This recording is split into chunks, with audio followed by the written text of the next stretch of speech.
I'm thinking about God again, which is unusual on Tuesday. It's usually Sunday when I make videos that include information about God, but I'm thinking about that. I guess because I was in Waterstone's bookshop yesterday looking at books about God, so it's fresh in my mind really. I guess one of the things I've been kind of avoiding in my own thoughts is any kind of relationship that I might have to that word, or kind of doing a kind of serious internal analysis of what I might mean by that word. I know there's lots of things I don't mean when I say God. I certainly don't mean any kind of anthropomorphic being. I certainly don't mean any kind of a kind of individual that responds to prayer or anything like that. I don't mean a creator. I don't mean any of the ways that it's used in the religious faiths that I know about. I may completely agree with some I don't know about, of course. So what do I mean when I say God? In the video I made about a year ago, I guess, I was talking about God as being synonymous with the concept of everythingness, which is a bit weak really, but it was the best I could come up with at the time. So it's this kind of universal catch-all word for all, but there's lots of things missing for that, and I'm just trying to think what kind of things are missing from it, and what kind of representations I might give for this idea of God. Oh, I think actually in another video I think I might have talked about what a symbol for God might be. Maybe I did, maybe I didn't. And at that time I think I was talking about a symbol of a circle.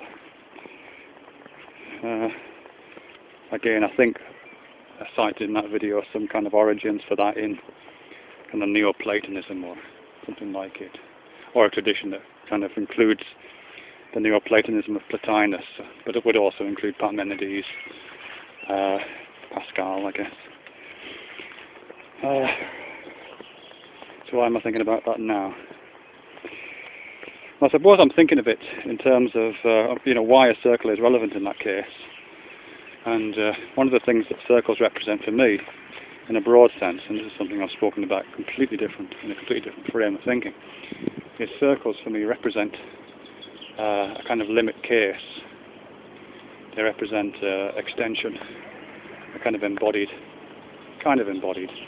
understanding of extension.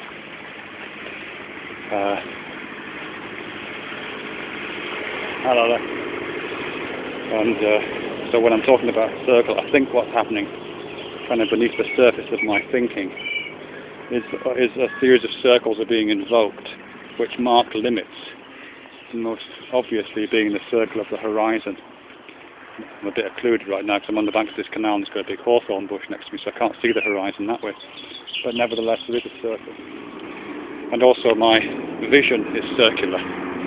Even though I've got two eyes, I only have one sight, and that visual field of sight is bordered by this kind of black ridge of my eye sockets. But it appears like I've only got one of them. I don't see through two holes. It looks like I'm looking through one single porthole. And again, that's a kind of completely embodied experiential circle that I seem to be continually in connection with, engaged with, and which constantly frames my understanding, and if you like, it provides a definition for everything, an embodied, phenomenologically based definition for everythingness. And in extending that circle out into an extra dimension, the sphere is also significant, I think, and spheres feature quite a lot in that kind of mystical writing of people like Parmenides and to a certain extent Pascal and Plotinus. And the sphere, I do, on a sort of crudely naive basis, appear to be standing at the centre of a sphere, or at least a dome of some kind, a dome of sky. So again, everythingness does seem to be circular, and I guess that's why it appears as I think that's why circles appear, I guess, as metaphors for everythingness in all sorts of different contexts. That's why in playing charades, you do this kind of circular gesture with your hands to mean the whole thing.